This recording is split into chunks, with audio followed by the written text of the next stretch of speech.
नूरे, मैं सोच भी नहीं सकती थी कि तुम इतनी कमजोर पड़ जाओगी। मॉम, मैंने निगहत को मना भी किया था, लेकिन वो बस जिद थी कि पहले रस्म हो जाए, उसके बाद रुखसती जब चाहे हो जाए। अरे नूरे, कुछ तो बोलो। मॉम मैं क्या बोलूं? मैं इतनी जल्दी शादी नहीं करना चाहती और ना ही किसी और के नाम से मंसूब होना चाहती हूँ। देखो नूरे, तुम्हें शादी तो करनी पड़ेगी ना। मॉम, आपको मुझ पर भरोसा नहीं है क्या? ऐसा नहीं है, लेकिन मुझे उस पर भरोसा नहीं है जिसके लिए तुम इतनी हमदर्दी दिखा रही हो। मॉम, देखो नूरे, तुम एक बार निकाह कर लो, उसके बाद मैं तुम्हारे साथ घर चलूंगी।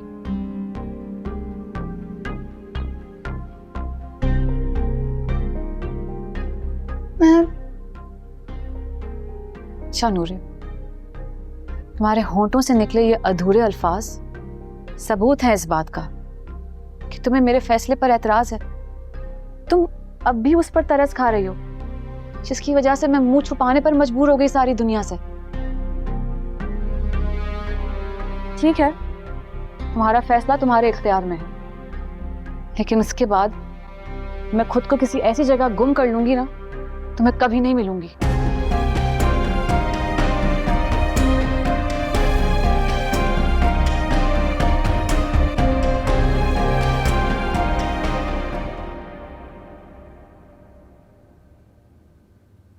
ज़रिया, तुम्हें तो बहुत तेज बुखार है। तुम्हें मेरे साथ डॉक्टर के पास चलना चाहिए। मुझे कहीं नहीं जाना, दवाई ली है ना, ठीक हो जाऊंगा मैं। देखो। अस्सलाम वालेकुम। वालेकुम अस्सलाम। इस्मत, तुम आओ बैठो ना प्लीज। अंकल, नूरे ने खाना भिजवाया है। Oh okay, very good. आप दोनों बैठ के बातें करें, मैं जरा एक कॉल करके आता हूँ। जी।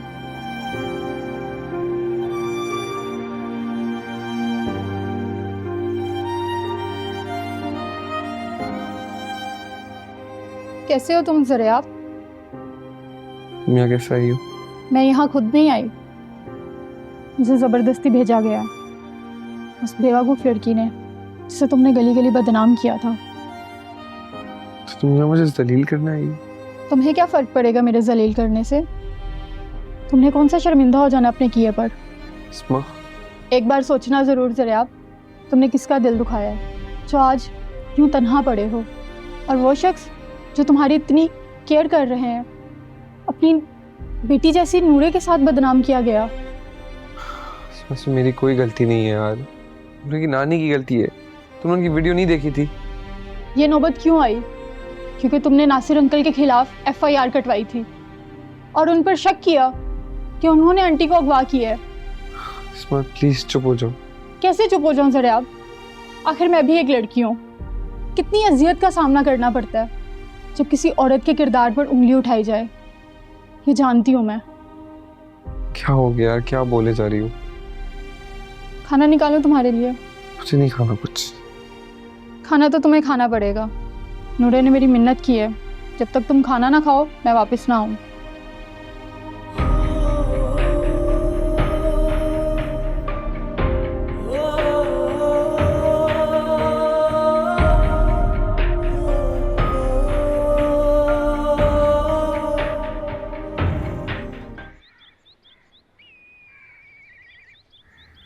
ज़रिया, अब तुमने हमेशा अपनी अना के हाथों नुकसान उठाया। तुम अगर चाहो तो नूरे से भी माफ़ी मांगकर अपनी ज़िंदगी को दोबारा खुशियों से भर सकते हो। इस्मा, ज़रा मुझे लगता है तुम्हें दोबारा हॉस्पिटलाइज होना चाहिए। ये बार बार बुखार का होना ख़तरनाक हो सकता है। मुझे कहीं नहीं जाना। जिस कमरे में अपनी तन्हाई के साथ मर जाने दो तुम लोग, तो वो बेहतर होगा। क्या पागल हो गए हो? शायद तुम्हें एहसास नहीं, खुदकुशी एक गुनाह है, और उस गुनाह से भी बड़ा वो गुनाह है जो तुमने हानिया आंटी और नूरे के साथ किया है। प्लीज। काश ज़रा तुमने एक बार नूरे के बारे में सोचा होता, जो तुम्हारी बेवफाई को वफा समझकर जी रही है। खुदकुशी तो तुमने उसी दिन कर ली थी जिस दिन तुमने नूरे को ठुकराया था। तो प्लीज़ अब ये मरने की बातें मत करो। खैर, ख्याल रखना अपना, मैं चलती हूँ।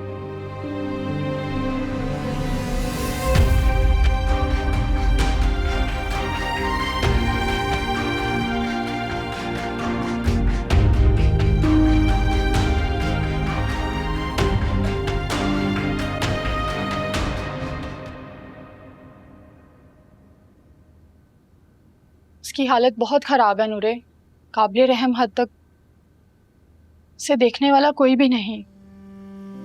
क्या कह रही हो अस्मा? उसे देखकर मुझे ऐसा लगा जैसे वो अपने पछतावे में जलकर राख बन गया हो। किस चीज़ का पछतावा है उसे? उसने सब कुछ तो अपने हाथों से बर्बाद किया है।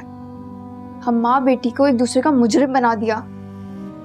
तुम देखना नूरे, एक दिन वो तुम्हारे कदमों में गिरकर माफ़ी मांगेगा, और खुदा के लिए तुम उस वक्त उसे माफ़ कर देना। उसके माफ़ी मांगने से मेरी मॉम का भरम लौट आएगा? तुम्हें अंदाजा भी नहीं है कि मेरी मॉम खुद से कितना शर्मिंदा है। जानती हूँ मैं, लेकिन प्लीज़ तुम ज़रियाब को माफ़ कर देना। अब तो ज़रियाब खुद को ख़त्म करने की बातें कर रहा है। बहुत मायूस है वो अपने हालात से। प्लीज़ अस्मा,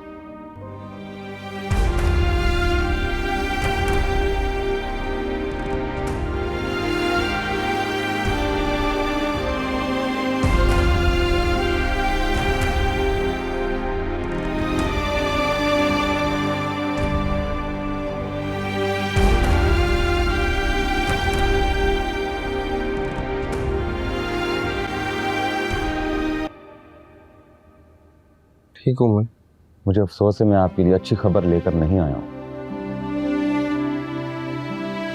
मुझे अब कोई अच्छी खबर की उम्मीद भी नहीं है।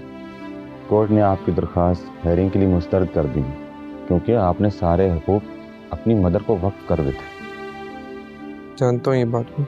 आप शायद ये भी जानते होंगे कि ये घर भी आपका नहीं रहा।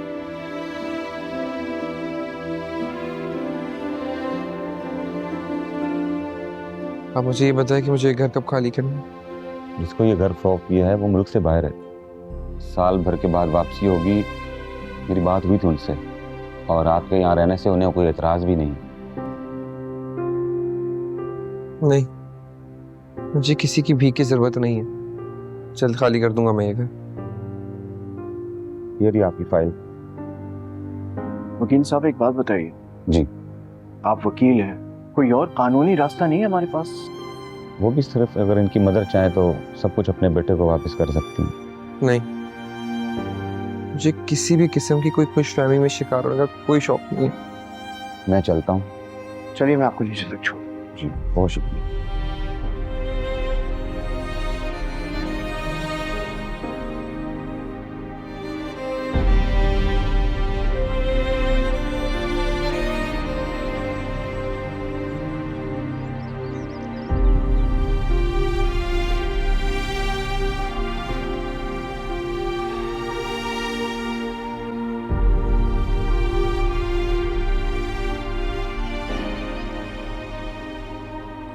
नूरे,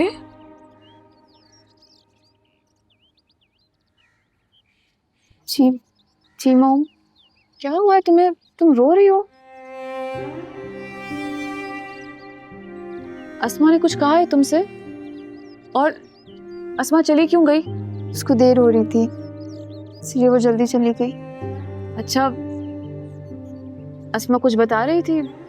ज़रियाब की तबीयत कैसी है? उसकी हालत ठीक नहीं है। नूरे, तुमने देखा लोगों ने क्या कमेंट्स किए हैं व्लॉग पे? किसी ने कहा है हानिया वो डायन है जिसने अपनी बेटी का सुहाग खा लिया। मॉम, सुनो ना, और कुछ और लोगों ने कहा है कि शराफत के लिबादे में लपटी बदकारी की मिसाल। मॉम प्लीज चुप हो जाएं। अरे मुझे भी अपना दिल हल्का करने दो ना नूरे।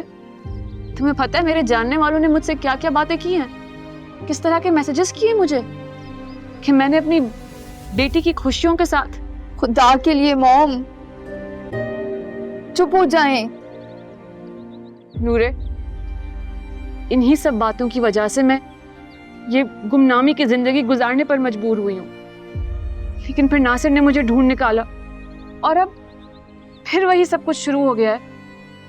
नासिर के जरिए आपके लिए हमदर्दी, तुम्हारा जरिए आपके लिए तड़पना। मॉम, मैं उस शख्स का नाम भी नहीं लेना चाहती। मुझे नफरत है उस शख्स से। नफरत है तो फिर आंसू क्यों निकल रहे हैं तुम्हारी आंखों से? उसकी हालत का सुन के रोना आ गया मुझे। बस इतना अच्छा लाइफस्टाइल गुजारा था उसने, और अब कहाँ आ गया वो। तुम उसके लिए आंसू बहाने पर मजबूर हो तो फिर नफरत का दावा क्यों कर रही हो? मॉम, इसलिए कि मैं आपसे दूर नहीं रहना चाहती। ठीक है, तो तुम्हारे दिल में जो भी है मुझे साफ साफ बता दो। अगर तुम्हें जरियाब से मिलना है तो फिर मैं तुम्हें नहीं रोकूंगी। नहीं मॉम, मुझे नहीं मिलना जरियाब से। तो फिर मेरी बात मान क्यों नहीं लेती? असद से निकाह कर लो, रुखसती बाद में कर लेंगे। मॉम प्लीज, कुछ तो मेरे पास रहने दें। मेरी यादें, मेरा पछतावा। यादों और पछतावों के साथ जिंदगी गुजारोगी ना नूरी, तुम्हें देखकर मेरा दिल जलता रहेगा। मान लो मेरी बात प्लीज बेटा।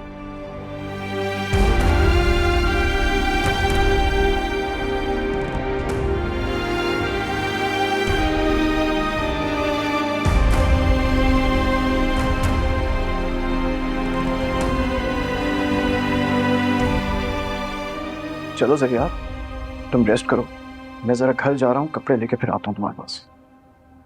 कितना लकी है ना आप, आपके पास यहाँ घर है और एक मैं अपने ही घर में अनजान हूँ। मैं भी उस घर में अनजान हूँ। तुम एक दफा ठीक हो जाओगे तो मैं वापस चला जाऊंगा। अकेले जाएंगे? मैं अकेला ही रहता हूँ और शायद सारी जिंदगी मुझे अकेला ही रहना। और आपके इस अकेलेपन का जिम्मेदार मैं हूं ना? बिल्कुल भी नहीं, कभी भी ऐसा मत सोचना। देखो जरिया, एक बात हमेशा याद रखना, इस दुनिया की सबसे अजीम हस्ती होती है माँ, उसको कभी इम्तिहान में नहीं डालना। शायद यही वजह है कि आज मैं अकेला रह गया हूं। लेकिन तुम उसके लिए कभी खुद को जिम्मेदार मत समझना, ठीक है? चलो आराम करो, शाबाश।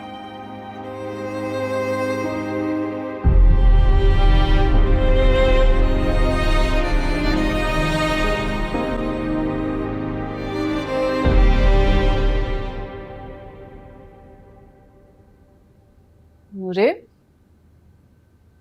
तुम जा रही हो? जी मॉम, वो शाम होने वाली है ना। रुक जाती थोड़ा, खाना साथ खा लेते ना। अब तुम्हारे बगैर मुझे भी खाना अच्छा नहीं लगता। ठीक है मॉम। तुम नाराज हो मुझसे? नहीं मॉम, आपके सिवा है ही कौन मेरा।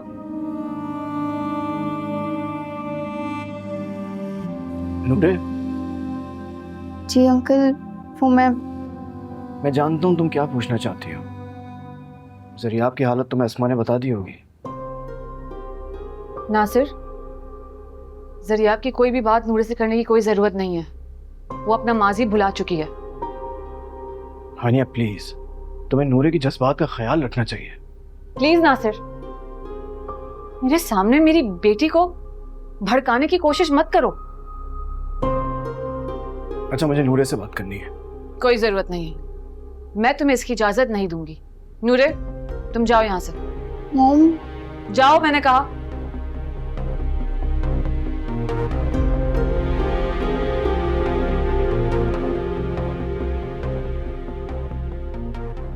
नासिर, मेरी समझ में नहीं आता है तुम्हें अब भी उस जरियाब की इतनी हमदर्दी क्यों है? तुम जानते हो उसने मुझे और मेरी बेटी को किस तरह बर्बाद किया है। तुम जानती हो तकदीर ने उसके साथ कितना बड़ा मजाक किया है। उसके पास अब घर भी नहीं रहा, बीमार पड़ा है, कोई इसको देखने वाला नहीं। क्या तुम्हें उसके ऊपर रहम नहीं आता? क्या रहम करूं? नूरे को फिर से उसके पास जाने की इजाजत दे दूं ताकि वो फिर से नूरे की वफा की तौहीन करे? बिल्कुल नहीं, अब ऐसा नहीं होगा नासिर। तुम्हारे दिल में हमेशा से उसको लेके हमदर्दी के जज्बात थे। बचपन में जब अपने माँ बाप से घबराता था तो तुम्हारी ही गोद में आके पनाह लेता था। तुम क्या चाहती हो, वो बच्चा बेयार और मददगार मौत के मुंह में चला जाए? प्लीज हानिया, रहम करो उस पर, माफ करो उसको। तो क्या करूं माफ करके? उसकी ख्वाहिश के सामने सर झुका दूं? शादी कर लूं उससे? ऐसा नहीं है हानिया, वो अपने किए पे शर्मिंदा है। उसको अफसोस है उसने जो कुछ भी किया। उसने खुद मुझसे कहा है। देखो नूरे अगर उसके पास एक बार चली गई ना, वो खुद उससे माफी मांगेगा, मैं जानता हूं। अगर उसने नूरे से माफी मांग भी ली तो मैं किस हैसियत से आपके सामने जाऊंगी? तुम मेरी बात सुनो।